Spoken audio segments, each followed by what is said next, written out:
अस्सलाम वालेकुम। चैनल को सब्सक्राइब कीजिए और बेल आइकॉन प्रेस कर दीजिए ताकि नेक्स्ट वीडियो का नोटिफिकेशन आपको बआसानी मिलता रहे। कहानी खंडर का 15वां हिस्सा। मेरे जवाब पर हवालदार करीमदाद ने दांत भींचकर मुझे घूरा और फिर करख्त लहजे में बोला, ओए तुझे कैसे यकीन है कि यह हरकत उनकी ही हो सकती है? तुझे क्या ख्वाब में इल्हाम हुआ था? हवालदार, ये बात तो आप भी जानते होंगे कि रानी को उठाने वाले कौन लोग हो सकते हैं, और ये वही लोग हैं जिनके कहने पर आपने मुझे अपने कासू नामी जल्लाद के हाथों तशद्दुद भी करवाया था ताकि मैं आपकी मर्जी के बयान पर दस्तखत कर डालूं। मैंने भी उसे आड़े हाथों लिया। वो बौखला सा गया था। ये काका क्या कह रहा है हवलदार? चौधरी हशमत अली खान ने उसे घूर कर पूछा। ये बकवास करता है चौधरी साहब। हवालदार करीमदाद ने मुझे खा जाने वाली नज़रों से घूरते हुए चौधरी हशमत अली खान से कहा, हकीकत मैं आपको बताता हूँ जी। दरअसल बात यह है कि ये शोका बड़ा ही कमीना आदमी है।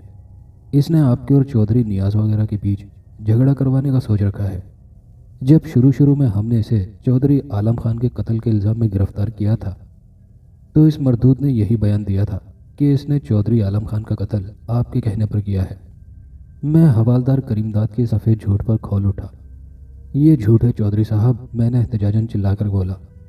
बल्कि हकीकत यही है कि मैं इससे पहले आपको जानता भी न था, मगर हवालदार ने ही चौधरी नियाज और चौधरी परवेज़ के दबाव पर मुझे धमकी देते हुए कहा था कि मैं उनकी मर्ज़ी के मुताबिक यही बयान दूं कि मैंने आपके कहने पर यह कत्ल किया है, वरना मुझे फांसी हो जाएगी। चौधरी हशमत अली खान करीमदाद और चौधरी बिरादरान के खुफिया दरूनी खाना गठजोड़ से अच्छी तरह वाकिफ़ था, लिहाजा वो उसकी बात से सिर्फ नज़रअंदाज करते हुए उससे बारोब लहजे में बोला, देखो हवलदार जी, सबसे पहले अब तुम चौधरी आलम खान के दोनों बेटों के खिलाफ रानी के अगवा का पर्चा काटोगे, फिर मैं भी उनके खिलाफ पर्चा कटवाऊंगा। चौधरी हशमत अली खान की बात पर हवालदार करीमदाद अचानक चौंक कर उनसे पूछने लगा, आपने भी पर्चा कटवाना है? आपके साथ क्या हुआ? उसके पूछने पर बिलाखिर चौधरी हशमत अली खान ने उसे चौधरी बिरादरान और उनके आदमियों के हम पर कातिलाना हमले की रोदात बयान कर डाली, जिसे सुनकर हवालदार करीमदाद भौंचक्का रह गया। उसके चेहरे से अब दीदनी हद तक परेशानी आया होने लगी थी। उसकी कुछ समझ में नहीं आ रहा था कि वो क्या करे। मुझे खुद भी अलबत्ता इस बात पर ताजुब था कि अभी तक चौधरी बिरादरान ने भी हवालदार करीमदाद को ऐसी किसी बात से आगाह नहीं किया था।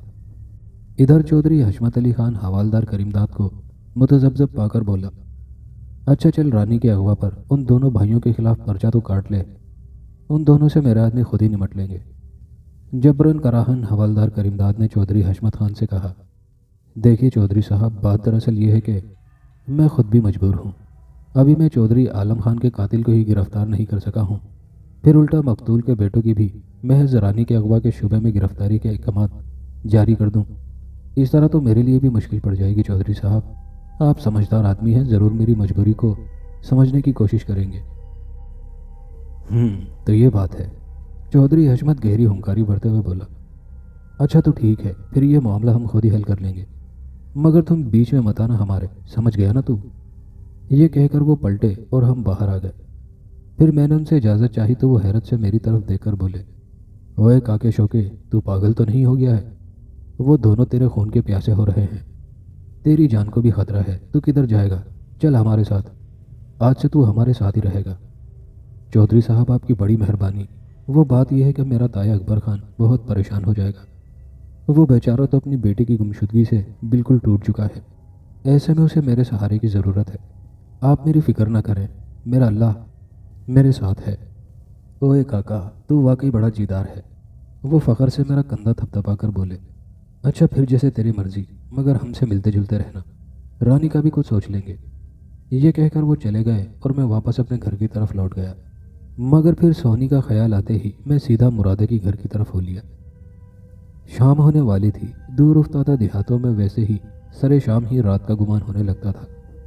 इस वक्त भी शाम गोया रात की वहशतनाकी में बदलने लगी। मेरा जहन चौधरी बिरादरान के इस नए और खौफनाक तनाज़े में उलझा हुआ था। वो पहले से ज़्यादा मेरी जान के दुश्मन बन चुके थे। रानी के पुरस्रार गायब होने की अलग फिक्र मुझे सता रही थी। मैं नीम उजाला नुमा तारीकी में बढ़ता चला जा रहा था कि अचानक मैं ठिठक कर रुका। मेरे इन सामने चंद कदमों के फासले पर एक रीछ नुमा दरिंदा खड़ा था। ये जगदीश था। मक्कार जगदीश इबलीस मुझे अपनी अकलौती आंख से घूरे जा रहा था। मेरा दिल तेजी से धड़धड़ाने लगा। मैं अब उसकी दहशत में आने वाला कब था। अलबत्ता उसे यहाँ देखकर मुझे तशवीश ज़रूर होने लगी थी। वो चंद कदम मेरी तरफ बढ़ा। मैं मोहतात होकर खड़ा हो गया। मेरी रगों में खून सनसनाने लगा। मैंने अपनी आंखें उसकी एक आंख वाले चेहरे की तरफ मरकूज कर दी। ओए मूर्ख, अब भी समय है, मेरे रास्ते से हट जा, वरना मैं तुझे रुसवा करके रख दूंगा। वो हुर्राकर बड़े कीनतोज लहजे में मुझसे बोला। मैं अब तुम्हारी इस पुरानी और बेकार की गीदड़ भपकियों में आने वाला नहीं हूँ शैतान। मैंने निडर होकर मुस्तहकम लहजे में उसे ललकारते हुए कहा। अनकरीब तू मेरे हाथों ही जहन्नुम वासिल होने वाला है। वो तागूती कहकहा लगाते हुए बोला। तेरा ये ख्वाब कभी पूरा ना होगा। मैं तुझसे दूसरी किस्म की लड़ाई लड़ूंगा कि तेरे अपने लोग तेरा जीना दूभर कर देंगे, क्योंकि मैंने एक ऐसे इंसान की रूह को काबू कर लिया है जो तेरे खून की प्यासी हो रही है। मैं उस खबीस शैतान की बात पर परेशान सा हो गया। रानी को तो भूल गया। दूसरे ही लम्हे उसने पुरस्कार लहजे में कहा। मैं चौंक पड़ा। मेरा दिल रानी के जिक्र पर अचानक धड़का था। कहीं उसने तो रानी को अगवा नहीं किया था, मगर रानी को तो अगवा हुए महीने से ऊपर कर सा बीत चुका था, जबकि जगदीश तो अभी यहाँ जाहिर हुआ था, और वो भी मेरे साथ ही। मैंने सोचा, डाल दिया ना मैंने तुझे चिंता में। वो मक्काराना मुस्कुराहट से बोला। मेरी उलझी हुई खामोशी को जलील इंसान ने फिक्रमंदी महसूस किया था, मगर मैंने मसलहत अंदेशी से काम लेते हुए पूछा। रानी को तो गायब हुए 1-1.5 महीना हो चुका है, और तुम? हाँ, मैं जानता हूँ वो कहाँ है और किन लोगों के कब्जे में है, उसने कहा, और बात जारी रखते हुए मजीद बोला। और मैं जब चाहूँ उसे बरामद करके एक बार फिर अपनी शैतानी दासी बना सकता हूँ। वो किन लोगों के कब्जे में है? मैंने किसी ख्याल के तहत पूछा। वो चौधरी नियाज और चौधरी परवेज़ के रोज़ाना इंसानियत सोज तशद्दुद से नबर्दाज़मा हो रही है, और अब मैं उसकी मदद करना चाहता हूँ, और उसे उन दोनों भाइयों के हवसनाक चुंगल से छुड़ाऊंगा, फिर उसे अपने ताबे बना लूँगा। जगदीश ने फातिहाना अंदाज में कहा, और मेरा दिल बेतहाशा धड़कने लगा। अब मेरा शक यकीन में बदल चुका था कि बेचारी रानी उन्हीं दोनों चौधरी भाइयों के कब्जे में है, और वो रोज़ाना उन दोनों भाइयों की बर्बरियत और हवस का निशाना बन रही है। ये सुनकर मेरा दिलो दिमाग तेशनाक आंधियों की जद में आ गया। ताहम मैंने अपनी जलती सुलगती कैफियत पर काबू पाते हुए जगदीश से पूछा, रानी को उन दोनों ख़बीस भाइयों ने किधर कैद कर रखा है? धीरज बालके धीरज, तू उनका मुकाबला नहीं कर सकता, वो बोला। देख, अगर तू मुझसे एक सौदा कर ले तो मैं रानी को जिंदा सलामत तेरे सामने पेश कर दूंगा, और उन दोनों चौधरी भाइयों को भी ऐसा मज़ा चखाऊंगा कि सारी ज़िंदगी वो तुझसे पनाह मांगते फिरेंगे।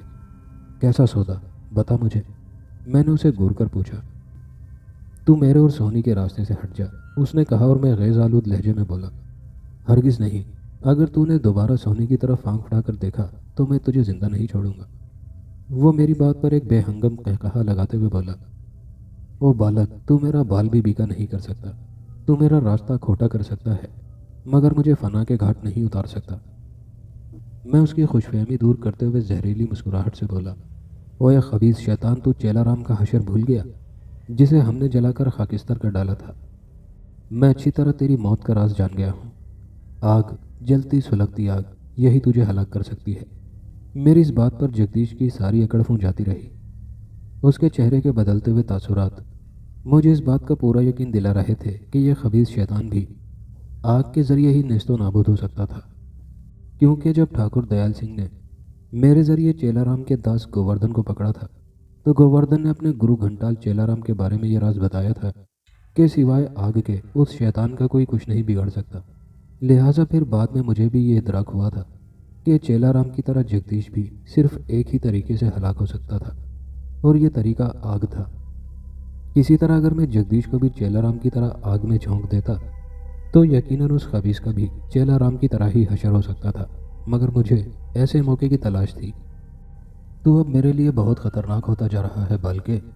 अचानक जगदीश ने अपनी पेशानी पर लगी अकलौती खौफनाक आंख से मुझे घूरते हुए कहा, और अब तेरा बंदोबस्त भी मुझे तुरंत ही करना पड़ेगा। ये कहकर वो गायब हो गया। पहली बार मुझे मुसरत का एहसास हुआ था। जगदीश की इस खौफजदा सी धमकी ने मेरे इस यकीन को मज़ीद पुख्ता कर दिया था कि वो आग से बहुत डरता था, और आग ही ऐसे खबीस शैतान को हलाक कर सकती है। अब मैं ज़रा मुतमईन सा होने लगा, मगर रानी वाली बात ने मुझे उदास कर डाला था। وہ بیچاری اپنی نادانی کے باعث ان دونوں چودھری برادران کے ہاتھوں مسلسل کھلونا بنی ہوئی تھی۔ میں نے فوراً یہ سوچ کر دل میں تہیہ کیا تھا، اس سے پہلے کہ جگدیش اسے کھلونا بنا کر میرے خلاف اپنا تابع بنا ڈالے، مجھے فوراً رانی کو چودھری برادران کے ہوسناک چنگل سے چھڑا لینا چاہیے تھا۔ تاہم اس سے پہلے میں نے اپنی جانے جانا سونی سے ملنے کا فیصلہ کیا۔ میں اسے جگدیش سے باخبر کر دینا چاہتا تھا کہ وہ خبیث یہاں بھی آ چکا تھا۔ میں اس کے گھر پہنچا تو رات ہو چکی تھی۔ وہ دونوں باپ بیٹی جاگ رہے تھے۔ میں نے انہیں جگدیش سے خبردار کرتے ہوئے تاکید کی کہ وہ گھر سے باہر نہ نکلے اور نہ ہی اس کا باپ مرادہ اسے گھر پر اکیلا چھوڑے۔ میں نے انہیں یہ بھی ایک خاص ہدایت کی کہ جگدیش آگ سے ڈرتا ہے، لہٰذا اسے دور رکھنے کے لیے گھر میں ہر وقت کوئلوں کی انگیٹھی یا آگ کی 2-3 مشعلوں کو جلتے رہنا اشد ضروری تھا۔ اس کا باپ بیچارہ پریشان ہو گیا تھا۔ وہ اپنی بیٹی کو دوبارہ زندہ حالت میں دیکھ کر جس قدر خوش تھا، وہ خوشی کافور ہونے لگی۔ میری تاکید کے مطابق اس نے ابھی گاؤں میں یہ بات مشہور نہیں کی تھی کہ سونی دوبارہ گھر آ چکی ہے، ورنہ گاؤں کے لوگ سونی کو زندہ دیکھ کر پھر مشتعل ہو جاتے اور اسے بھی شیطانی روح سمجھتے، کیونکہ انہوں نے اپنے سامنے سونی کو مردہ حالت میں دفن ہوتے دیکھا تھا۔ میں تو پہلے ہی گاؤں والوں کی مخالفت بھگت رہا تھا، اس لیے میں نہیں چاہتا تھا کہ یہ دونوں غریب باپ بیٹی بھی گاؤں والوں کا عتاب سہیں۔ شوکت بیٹا، آخر اس موذی جگدیش سے کب جان چھوٹے گی ہماری؟ مجھے تو پھر ڈر لگنے لگا ہے کہ کہیں پھر میری بیٹی مجھ سے نہ بچھڑ جائے۔ سونی کا باپ پریشان ہو کر مجھ سے بولا۔ میں نے اسے تسلی دیتے ہوئے کہا، چاچا تو فکر نہ کر، میں بہت جلد اس موذی شیطان جگدیش کا خاتمہ کر دوں گا، بس تم دونوں ہمت نہ ہارنا اور اپنا دل مضبوط کیے رکھنا۔ میں انہیں تسلی دے کر واپس اپنے گھر چلا آیا۔ جگدیش نے گاؤں میں نازل ہوتے ہی میرے خلاف محاذ باندھ لیا تھا۔ اس نے میرے حالات پر کڑی نگاہ رکھی ہوئی تھی۔ اسے معلوم تھا کہ میں اس وقت گاؤں میں دوہرے تہرے حالات کا شکار ہوں۔ یوں تو وہ اپنے کالے اور پراسرار علوم سے میرا کچھ نہیں بگاڑ سکا تھا، مگر دوسرے عام طریقے سے میرے خلاف سازش تیار کر سکتا تھا، اور مجھے سب سے زیادہ اس بات کا خدشہ تھا کہ کہیں یہ خبیث مکاری سے کام لیتے ہوئے گاؤں والوں اور ان دونوں چودھری برادران کو میرے خلاف مزید نہ بھڑکا دے، اور پھر میرے لیے مزید مشکلات کھڑی کر سکتا تھا۔ اور پھر وہی ہوا۔ جگدیش عام آدمی کے بھیس میں گاؤں والوں کے اندر مل گیا۔ پھر اس نے اس افواہ کو مزید ہوا دی کہ میں نے اور مرادے نے سونی کی لاش پر کالا جادو کر کے اسے دوبارہ زندہ کر دیا، اور اب عنقریب میں اور مرادہ پورے قبرستان کے مردوں کو زندہ کرنے کا ارادہ رکھتے تھے۔ لوگوں نے جب یہ سنا تو ایک بار پھر اشتعال کی آندھی اٹھ کھڑی ہوئی۔ وہ اپنے پرکھوں کی لاشوں کی بے حرمتی ہرگز نہیں چاہتے تھے۔ بس پھر کیا تھا، سب سے پہلے گاؤں والے ایک بڑے ہجوم کی صورت میں مرادے کے گھر جا گھسے۔ انہوں نے جب سونی کو وہاں پایا تو جگدیش کی بات کی بھی تصدیق ہو گئی۔ مرادہ گھبرا گیا تھا، گاؤں والوں کو کیا جواب دیتا۔ مشتعل ہجوم نے سونی کو زندہ حالت میں دیکھا تو مارو مارو کا شور بلند ہو گیا۔ مرادے کا تو ڈنڈے مار مار کر کچومر نکال دیا گیا تھا۔ سونی بری طرح دہشت زدہ ہو کر گھر سے بھاگ نکلی، اور یہی جگدیش چاہتا تھا۔ مجھے جیسے ہی اس اندھوناک واقعے کی خبر ہوئی، میں سمجھ گیا کہ یہ اس کمینے جگدیش کی ہی حرکت ہو سکتی ہے۔ مجھے گاؤں والوں کی کم عقلی اور مرادے کی موت کا بے حد افسوس ہوا۔ میں جانتا تھا کہ اب میرے لیے اس گاؤں میں جگہ نہیں رہی تھی، لہٰذا اس سے پہلے کہ گاؤں والوں کا وہ مشتعل ہجوم تایا جان کے گھر کا رخ کرتا، میں منہ چھپائے ان کے پہنچنے سے پہلے ہی نکل کھڑا ہوا۔ شکر تھا کہ سونی بھاگ کر زیادہ دور نہیں گئی تھی۔ اس نے عقل مندی کی تھی کہ وہ سیدھا دوڑتی ہوئی میرے گھر کی طرف آ رہی تھی۔ میں نے سکون کا سانس لیا، پھر سونی کو ساتھ لے کر جنگل کی طرف بڑھ گیا۔ نامراد جگدیش کی وجہ سے ایک بار پھر میں اور سونی راندہ درگاہ ہو گئے تھے۔ البتہ مجھے یہ تسلی ضرور تھی کہ سونی جب تک میرے ساتھ تھی، جگدیش اس کا کچھ نہیں بگاڑ سکتا تھا۔ اچانک مجھے ایسے کڑے وقت میں چودھری حشمت علی خان کا خیال آیا، اور میں نے ان کے گاؤں کا رخ کیا۔ میں اور سونی چھپتے چھپاتے اپنے گاؤں کی حدود سے باہر نکل آئے تھے۔ اچانک فضا میں گولیوں کی تڑتڑاہٹ ابھری۔ میں بری طرح ٹھٹک کر رہ گیا، اور سونی دہشت سے چیخ کر مجھ سے لپٹ گئی۔ اسی وقت ایک کرخت آواز ہماری ٹھٹکی ہوئی سماعتوں سے ٹکرائی، خبردار اپنی جگہ سے حرکت مت کرنا، ورنہ دونوں کو گولیوں سے بھون کر رکھ دیا جائے گا۔ میں نے چونک کر آواز کی سمت دیکھا تو میرا دل اچھل کر حلق میں آن ٹکا۔ سامنے ہی چند قدم کے فاصلے پر میں نے چودھری برادران اور ان کے رائفل بردار حواریوں کو دیکھا۔ ان سب نے اپنی بندوقوں کا رخ ہماری طرف کیا ہوا تھا۔ میرا دل جیسے سائیں سائیں کرتا کنپٹیوں پر دھڑکنے لگا۔ لے چلو ان دونوں کو اٹھا کر، चौधरी नियाज की दुरुस्त आवाज़ उभरी और फिर उसके कारिंदे हमें पकड़कर घसीटते हुए अपने साथ ले चले। ज़रा दूर उनकी जीप खड़ी थी। सोनी को बेदर्दी से धकेलकर उसमें सवार कर दिया गया। मुझे अपनी फिक्र नहीं थी, फिक्र थी तो सोनी की, क्योंकि ये दोनों चौधरी बिरादरान मुझ पर बुरी तरह उधार खाए बैठे थे। बहरहाल वो मुझे लेकर अपनी हवेली में पहुंचे और हम दोनों को एक ज़मीन दोस्त तहखाने में ले आए। यहाँ काट कबाड़ के अलावा न जाने क्या क्या अला बला बिखरा पड़ा था। वो हमें यहाँ कैद करके चले गए थे। यहाँ सिर्फ एक लालटेन रोशन थी। अचानक मेरी नज़र सामने दीवार के कोने पर पड़ी। मैं चौंक गया। वहाँ कोई मुझे बैठा हुआ नजर आया था। वो कोई जवान औरत थी जिसके खिचड़ी जैसे बाल चेहरे पर फैले हुए थे। शौकत, ये कौन है? मैंने तहखाने के सीलन ज़्यादा दम्बाखुद माहौल में सोहनी की लर्जा आवाज़ सुनी। मैंने उसे अपने आप से लगाते हुए तसल्ली दी और फिर उससे अलहदा होकर उस अलम नसीब औरत की तरफ बढ़ा। वो दीवार से पुश्त टिकाई हुई थी। खिचड़ी जैसे बालों से उसका चेहरा ढका हुआ था और वो घुटनों में सर दिए बैठी थी। फिर अचानक आहट पाते ही उसने अपना सर उठाया तो तब मैं भी ज़रा उसके करीब पहुंच गया। उसने मेरी तरफ देखकर मुझे पहचानते ही एक ज़ोरदार हिज़यानी चीख मारी। शौकत! मैं भी उसे देखकर बामुश्किल ही पहचान पाया। उजड़ी पुजड़ी रानी, किसी खंडर की तरह उसके वीरान चेहरे से आसेबी परछाइयाँ आया थी। रानी, तू यहाँ? मेरे लब मुतहरिक हुए। वो एकदम लरसते कदमों से उठ खड़ी हुई और हिस्टेरियाई जुनून के अंदाज में गोया हुई और मुझसे शिकवा गुना होते हुए बोली, देख शौके, तूने किस हाल तक पहुंचा दिया। अब तो तेरे कलेजे को मिल गई होगी ना ठंडक। ये तो क्या कह रही है रानी? मैं तो खुद तुझे तलाश करता फिर रहा हूँ, मैंने बड़े रसान के साथ कहा। और फिर मुझे उसकी काबिल रहम हालत पर बड़ा तरस आया। वो शिकस्ता लहजे में बोली, उन खबीस चौधरियों ने मुझे रोज़ाना अपनी दरिंदगी का निशाना बनाया और अब तो उनके कारिंदे भी मुझे। वो इतना बताकर रूहान सी हो गई।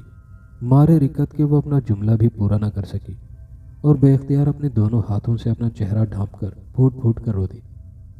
मैं धीरे से उसके करीब गया। मेरा दिल खून के आंसू रो रहा था और उन दोनों चौधरी बिरादरान की दरिंदगी पर मेरा खून रगों में लावे की तरह खोलने लगा था।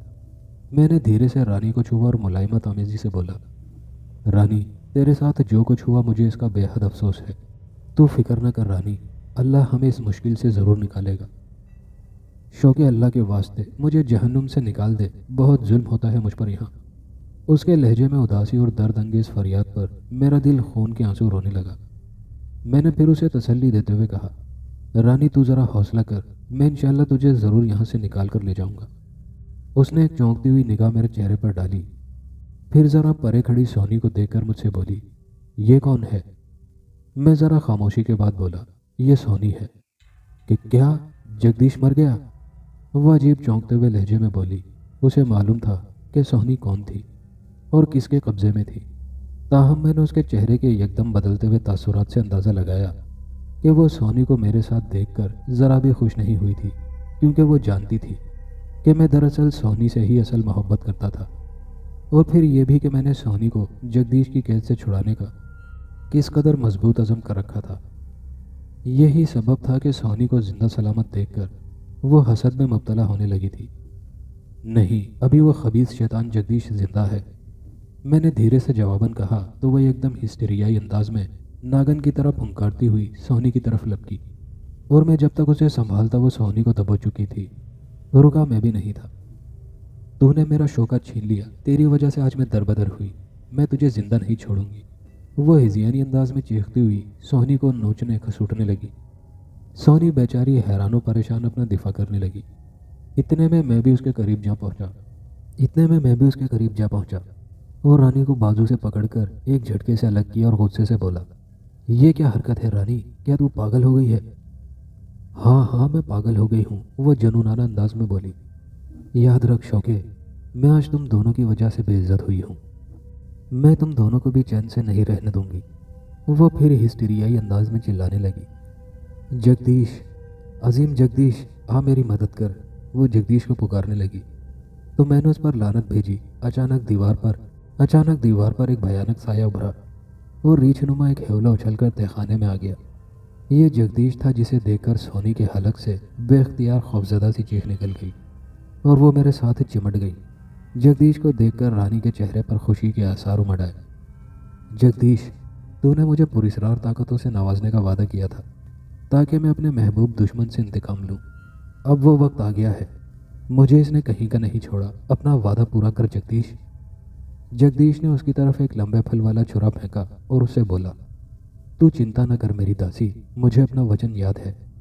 उठा ये छुरा और अपनी गर्दन पर फेर ले, फिर मैं तुझे प्यासी आत्मा की सूरत में शक्ति दूंगा।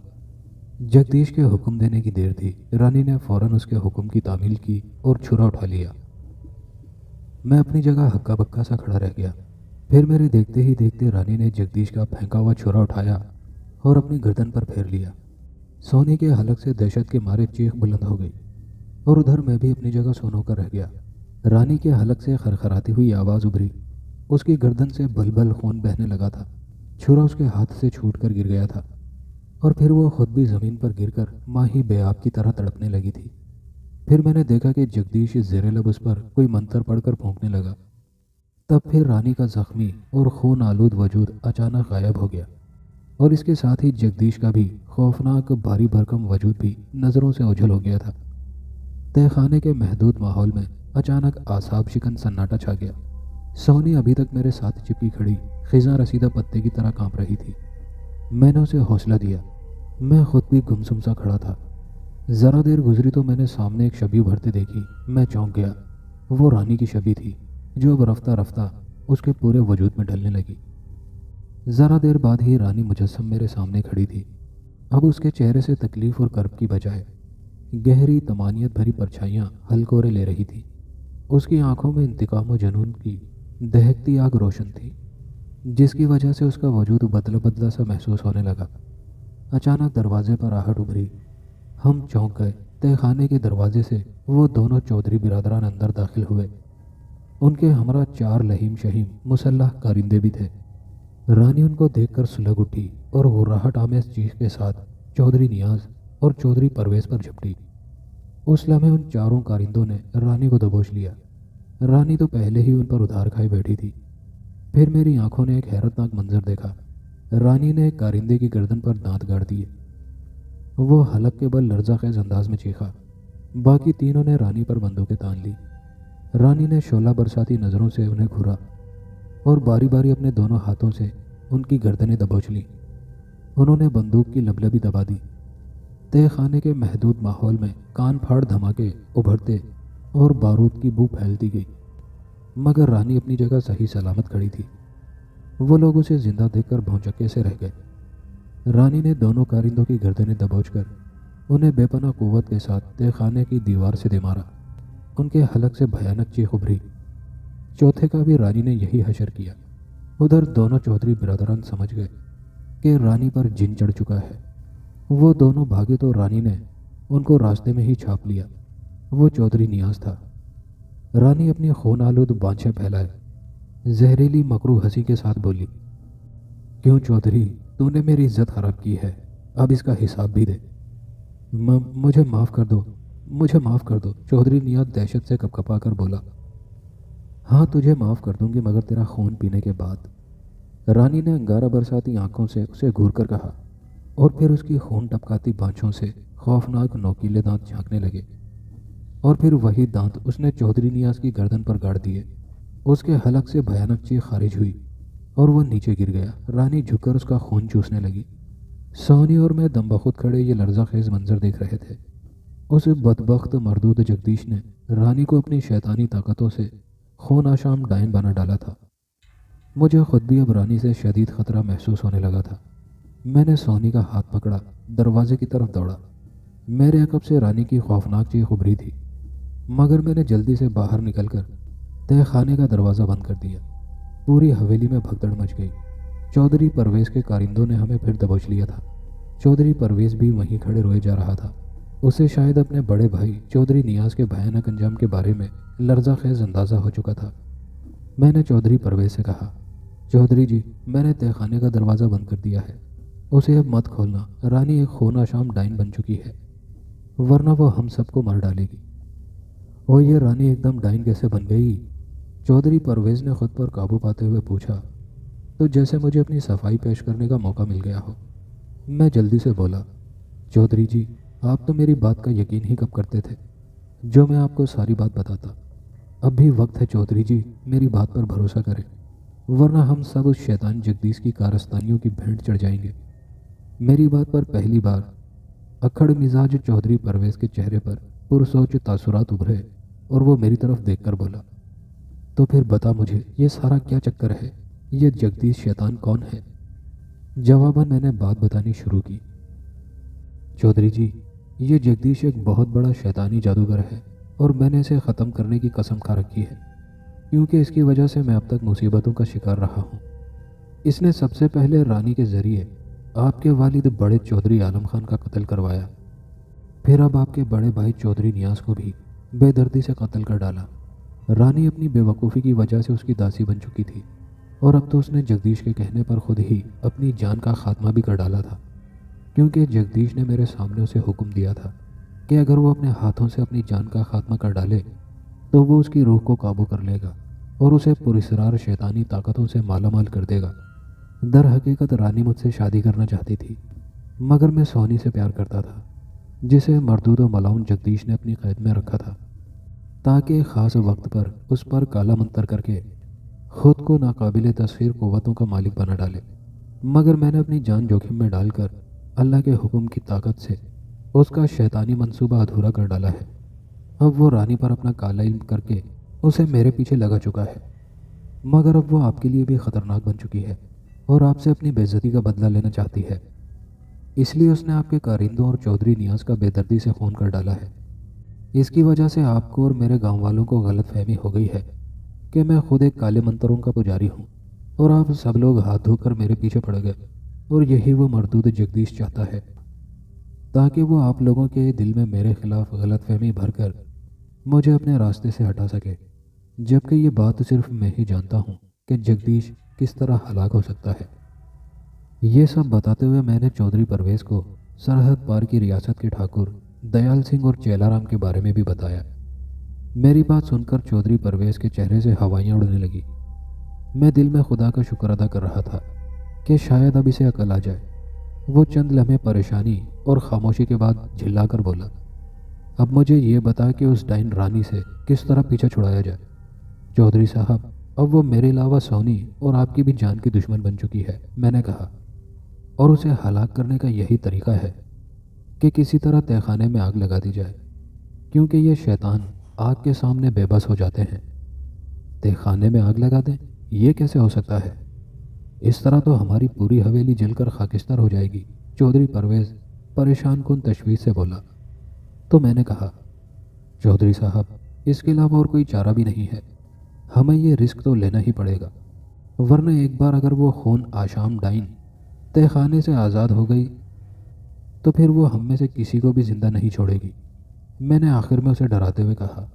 وہ ذرا دیر بعد خاموشی کے بعد حتمی لہجے میں نفی میں اپنا سر ہلاتے ہوئے بولا، نہیں، ہرگز نہیں، میں ایسا نہیں کر سکتا۔ اس کا طریقہ یہی ہے کہ اس حرام زادی ڈائن کو تہہ خانے کے اندر ہی قید رکھا جائے، وہ خود ہی مر جائے گی۔ تو ایک بات بتا، وہ آخر میں بولا تو میں نے فوراً کہا، جی کہیں۔ ایسا نہیں ہو سکتا کہ تو کسی طرح اس بڑے شیطان جگدیش کو فنا کر ڈال، اس طرح اس کی یہ چیلی ڈائن رانی بھی تو یوں اپنے آپ مر جائے گی۔ ہاں، اس طرح یہ ممکن تو ہو سکتا ہے، مگر چودھری صاحب، اس شیطان جگدیش کو ہلاک کرنے میں مجھے جانے ابھی کتنا اور وقت لگے۔ ایسا نہ ہو کہ اس کے فنا ہونے سے پہلے وہ ڈائن تہہ خانے سے آزاد ہو جائے۔ میں نے خدشہ ظاہر کرتے ہوئے اسے کہا، تو وہ جلدی سے پر امید ہو کر بولا، نہیں، ایسا میں نہیں ہونے دوں گا، تم بے فکر رہو۔ میں آج ہی اپنے کارندوں کو ہدایت دے کر تہہ خانے کے دروازے پر پہرے بٹھا دوں گا۔ اس کی بات سن کر میں الجھن میں سوچ میں غرق ہو گیا۔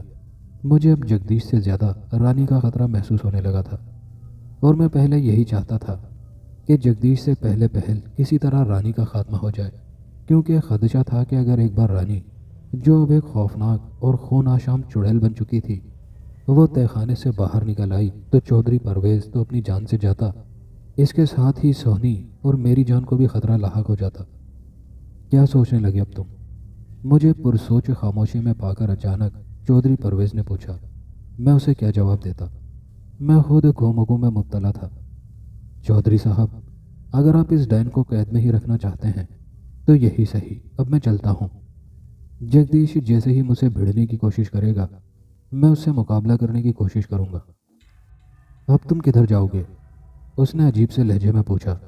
तो जाने क्यों मुझे अपने वजूद में सरसराहट सी उतरती महसूस होने लगी। मैं अपने घर जाऊंगा, मैंने कहा।